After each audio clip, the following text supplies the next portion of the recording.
Assalamualaikum warahmatullahi wabarakatuh. Halo teman-teman, perkenalkan nama aku Siska Amalia dari Prodi Bimbingan Ekoseri semester 4. Nah, di sini kita akan belajar mengenai pengenalan dunia kerja, khusus nih untuk teman-teman SMK yang mau meluluskan ke dunia kerja. Perlu banget untuk menyimak video pembelajaran kali ini. Yuk kita ikuti.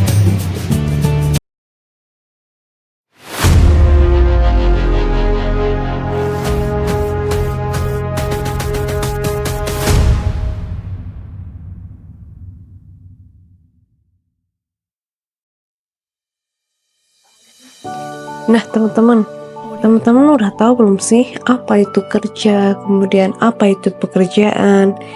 Jadi ternyata dua hal itu saling berkaitan, teman-teman. Kerja merupakan satu kebutuhan manusia, di mana orang bekerja ini karena ada sesuatu yang hendak ingin ia capai, dan orang biasanya berharap bahwa dengan aktivitas atau pekerjaan tersebut akan membawa dirinya pada suatu keadaan yang lebih baik dan juga memuaskan bagi dirinya. Nah, sedangkan apa itu pekerjaan? Jadi teman-teman, pekerjaan adalah satu sumber penghasilan dan juga satu kesempatan mengembangkan diri untuk berbakti. Nah, dalam hal ini berbakti ini yakni karena dikatakan sebagai satu kesempatan, maka pekerjaan itu hendaknya tidak boleh disia-siakan dan harus dimanfaatkan dengan sebaik-baiknya gitu. Dari pengertian di atas, ternyata kerja ini dapat diidentifikasikan menjadi beberapa pengertian atau pernyataan. Nah, yang pertama ini adalah kerja merupakan suatu hukuman. Mengapa demikian? Karena pada sebenarnya manusia itu hidup bahagia tanpa kerja di Taman Firdaus. Kalau kita berbicara Taman Firdaus berarti kita berbicara tentang surga. Nah, tapi karena ia jatuh ke dalam dosa, maka kemudian manusia itu dihukum. Untuk bisa hidup sebentar, manusia harus bekerja banting tulang mencari makan. Nah, salah satu bentuk hukuman ini adalah suatu hal yang dinamakan kerja paksa. Yang kedua adalah kerja merupakan beban. Kenapa bisa dikatakan beban? Jadi, bagi orang malas, kerja itu merupakan satu beban. Di mana bagi kaum budak atau pekerja yang berada dalam posisi lemah. Nah, jadi teman-teman, ternyata bagi individu atau orang yang memiliki rasa malas, pekerjaan itu merupakan suatu hal yang menjadi beban gitu. Berbeda lagi dengan perspektif individu lain ketika kerja ini dianggap sebagai satu kewajiban. Nah, dalam sistem birokrasi atau sistem kontraktual, kerja ini merupakan satu kewajiban di mana digunakan untuk memenuhi perintah atau membayar hutang. Nah, kemudian ada lagi nih, kerja ini merupakan suatu sumber penghasilan. Nah, jelas ini ya teman-teman, bahwa kerja ini kan sebagai sumber nafkah, sumber penghasilan untuk hidup dalam kehidupan sehari-hari, di mana umumnya itu merupakan anggaran dasar bagi masyarakat. Nah, ada lagi nih teman-teman, dikatakan bahwa kerja ini adalah sebuah kesenangan atau seakan-akan suatu hobi atau kesukaan yang dimiliki oleh suatu individu. Nah, di mana hal ini itu berkaitan dengan adanya leisure atau sampai pada SDM atau sumber daya manusia yang workaholic. Kemudian ada kerja dijadikan sebagai aktualisasi diri. Jadi kerja di sini dikaitkan dengan peran atau cita-cita atau ambisi ya bagi individu, di mana individu ini menganut anggapan bahwa lebih baik jadi kepala ayam ketimbang ekor sapi gitu. Jika diibaratkan seperti itu. Nah, kemudian ada juga nih, kerja merupakan suatu panggilan jiwa, di mana kerja ini berarti berkaitan dengan bakat. Dari sini kemudian tumbuhlah profesionalisme dan pengabdian kepada pekerjaannya itu. Kemudian ada kerja sebagai pengabdian bersama, kemudian ada juga kerja adalah suatu kehidupan, dan juga kerja adalah suatu ibadah gitu. Jadi kerja ini merupakan suatu pernyataan syukur atas kehidupan di dunia karena dilakukan seakan-akan kepada dan bagi kemuliaan nama Tuhan dan bukan kepada manusia. Oleh karena itu, orang bekerja dengan antusias.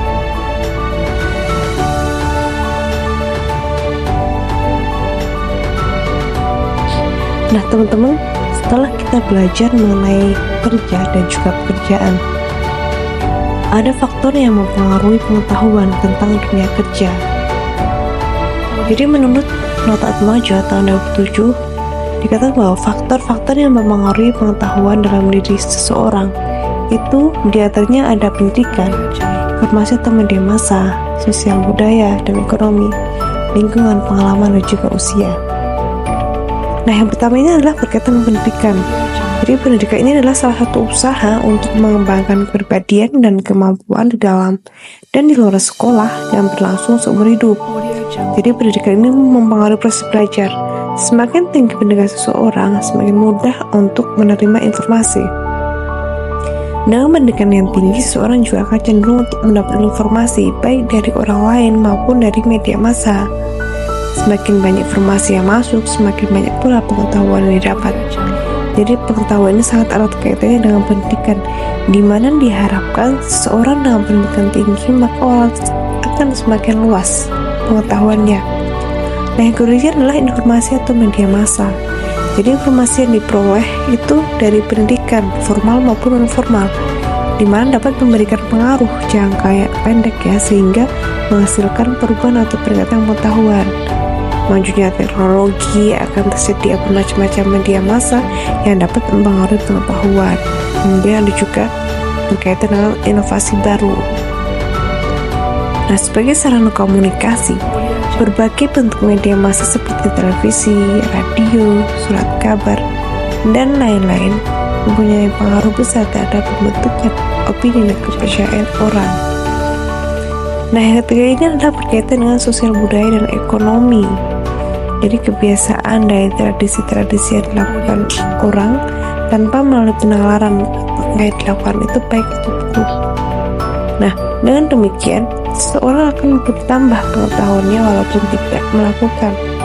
Terus ekonomi seseorang juga akan menentukan tersedianya suatu fasilitas yang diperlukan untuk kegiatan tertentu, sehingga status sosial ekonomi ini akan mempengaruhi seseorang. Nah, yang keempat ini adalah faktor lingkungan. Jadi lingkungan ini kan suatu yang ada di sekitar individu, baik fisik maupun biologis atau sosial. Jadi lingkungan ini sangat berpengaruh terhadap proses masuknya pengetahuan ke dalam individu yang berada di dalam lingkungan tersebut. Jadi hal ini itu terjadi karena adanya interaksi timbal balik ataupun tidak yang akan direspons sebagai penguatan individu. Nah, yang kelima ini adalah pengalaman. Jadi pengalaman ini sebagai sumber pengetahuan ya, suatu cara untuk memperoleh kebenaran pengetahuan dengan cara mengulang kembali pengetahuan yang diperoleh dalam pemecahkan masalah yang dihadapi. Jadi pengalaman ini pengalaman belajar dalam bekerja yang dapat dikembangkan ini beri pengetahuan dan keterampilan profesional, serta pengalaman belajar selama bekerja atau dapat mengembangkan kemampuan dalam mengambil suatu keputusan. Nah, yang kemudian yang pertama usia. Jadi memang usia ini mempengaruhi terhadap daya tangkap dan pola pikir seseorang. Semakin bertambah usia akan semakin berkembang. Hal tersebut juga berkaitan dengan daya tangkap dan juga pola pikir, sehingga pengetahuan yang diperoleh itu semakin membaik. Nah, kemudian pada usia muda nih teman-teman, individu akan lebih berperan aktif dalam masyarakat dan kehidupan sosial, serta lebih melakukan persiapan demi suksesnya upaya menyesuaikan diri menuju usia tua. Nah, ternyata teman-teman, dari beberapa faktor tersebut ternyata banyak sekali yang mempengaruhi tentang pengetahuan kita ke dunia kerja. Nah, sekiranya apa nih yang bisa kita lakukan agar kita ini ketika masuk dunia kerja ini tidak kaget, kita bisa menyelesaikan diri dengan baik karena kita ada pengetahuan. Nah, adapun tips-tipsnya nih bisa teman-teman terapkan, tapi juga bisa teman-teman tolak. Karena namanya tips, saran, masukan, tiket itu kan kita tidak memaksakan orang lain untuk menimbang. Jadi di bawah ini merupakan salah tips ya,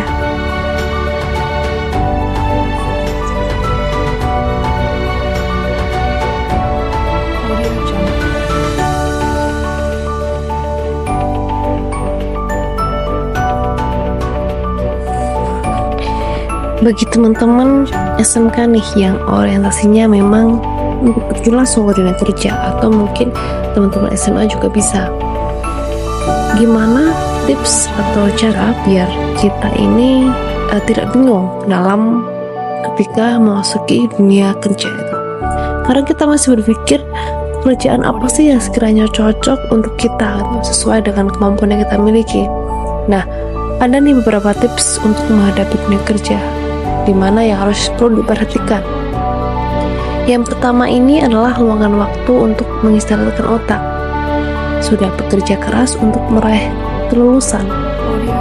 Nah, jika hal ini dilakukan oleh kebanyakan para lulusan SMK, teman-teman yang SMK nih, yang dimana telah menjalani ujian, maka tidak perlu langsung menjadi suatu pekerjaan.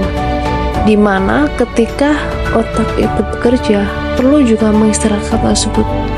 Diri memang untuk lulus kuliah atau mungkin langsung bekerja dan tidak ingin ada kata menganggur itu. Namun dalam kehidupan tidak harus memberi target seperti itu, karena semakin diri memberi batas atau mementerkan diri.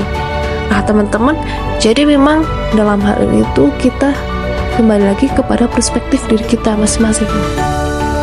Ada orang yang memang kapasitas otaknya itu ketika sudah di ujian dengan banyak suatu ujian itu mudah lelah. Nah, tapi ada pula yang perspektifnya itu memang ketika kita sudah selesai dengan satu pendidikan, maka kita perlu kembali untuk melanjutkan ke pendidikan lainnya gitu loh. Baik itu kita melanjutkan ke perguruan tinggi maupun ke dalam dunia kerja. Nah, dari tips yang pertama ini teman-teman, itu juga tergantung kembali ke masing-masing diri teman-teman. Nah, yang kedua ini adalah siapkan diri dengan motivasi untuk menghadapi yang akan terjadi setelah lulus. Dimana tiap siswa ini kan akan menempatkan dirinya ke jenjang pendidikan akhir, dimana selalu memiliki pikiran ya atau angan-angan, yaitu ada yang lulus SMK langsung bekerja, ada yang ingin melanjutkan kuliah. Nah, itu tergantung pada diri masing-masing. Motivasi di sini perlu ditanamkan pada setiap orang dalam melakukan segala sesuatu demi kelancaran atau kesuksesan yang ingin diraih. Di posisi inilah kemudian individu mempersiapkan diri untuk memasuki dunia kerja maupun mengenal dunia kerja. Sebelumnya mempersiapkan diri untuk termotivasi benar-benar ingin memenuhi harapan yang sebenarnya diinginkan. Nah, yang ketiga ini, buat daftar pekerjaan yang Anda inginkan. Jadi sebelum memutuskan suatu keputusan, ada kalanya kita memang perlu untuk membuat daftar pekerjaan yang sebelumnya kita inginkan terkait apa yang ingin kita pilih dalam pekerjaan. Hendaknya kita juga perlu nih untuk memilah jenis pekerjaan yang sesuai dengan bakat dan kemampuan kita. Nah, yang keempat, jangan malu meminta nasihat seorang sukses atau orang yang lebih tua. Ada yang mengatakan bahwa malu bertanya di jalan. Jadi memang benar teman-teman. Ketika kita memang tidak mengetahui, ketika kita memang membutuhkan saran, perlu nih kita meminta nasihat atau saran dari orang yang lebih berpengalaman. Nah, yang kelima ini kita dapat melakukan dengan sabar, tabah, dan juga tawakal. Karena dalam menjalani suatu pekerjaan itu kan ketika kita dengan suatu kesukaran atau kesulitan, maka harus menghadapinya dengan sabar, tabah, juga tawakal. Karena dunia kerja itu tidak lepas dari yang namanya kesulitan. Perlu juga minta yang kuat dalam menghadapi musibah dalam dunia kerja. Kesulitan dalam dunia kerja bisa bermacam-macam. Jadi memang sabar, tabah, dan tawakal itu harus kita miliki.